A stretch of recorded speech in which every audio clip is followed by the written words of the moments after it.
Hello, this is Emily. Welcome to my presentation on Ellen Scheinberg's article, Two Perspectives on the Same Source, an examination of federal deportation case files. Our author divides her experience with one collection of records into two parts, first as an archivist and then as a historian. To better understand Scheinberg's argument, I will explain the records in question. I will also give a timeline to lay out the content of the article. The records in question are 167 meters of headquarter or HQ case files created by the Canadian Immigration Program.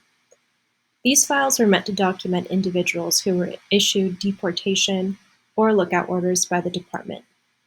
These records discussed by Scheinberg generally span from 1946 to 1956. She first went through these records when she was working as an archivist in the Government Archives Division of the Library and Archives Canada. She and Diane Dodd worked to reappraise these records.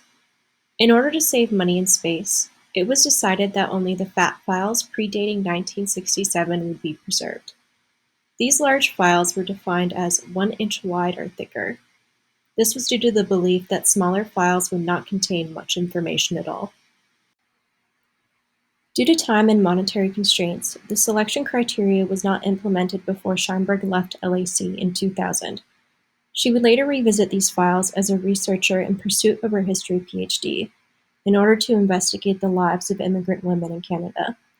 Upon approaching these files, she found that selecting only the fat files would have been very unhelpful.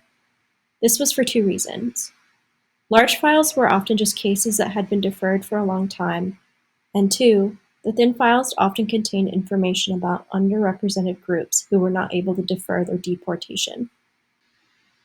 Scheinberg is ultimately arguing that when selecting and appraising records, archivists have very different priorities from scholars and historians. This can result in issues. As an aside, she asserts that there are possible ways to secure records in order to satisfy both groups. For this reason, Scheinberg is addressing the argument to both groups.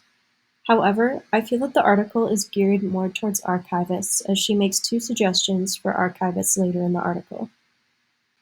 Scheinberg supports her argument by demonstrating the archival thought process when it comes to appraisal and highlighting the issues with this thought process by countering it with the historical thought process.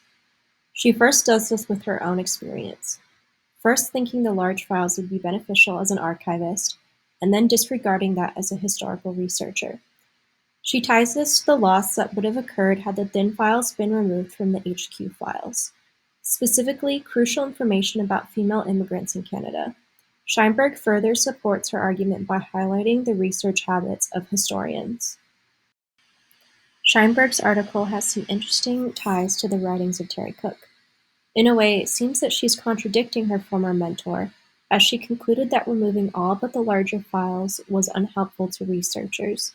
This is solely taking the researcher's perspective in.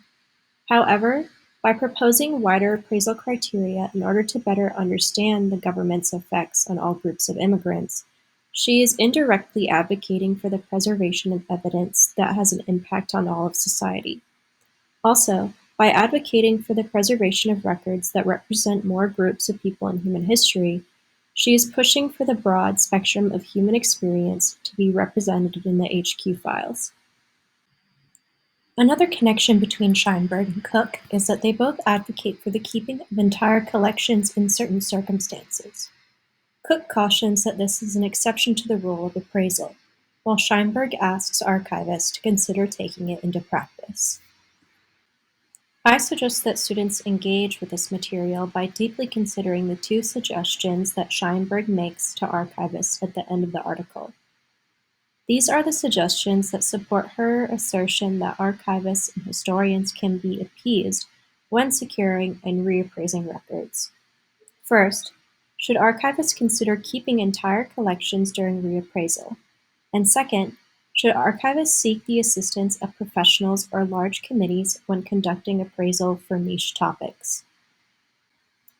Thank you for watching my presentation, and I look forward to your feedback.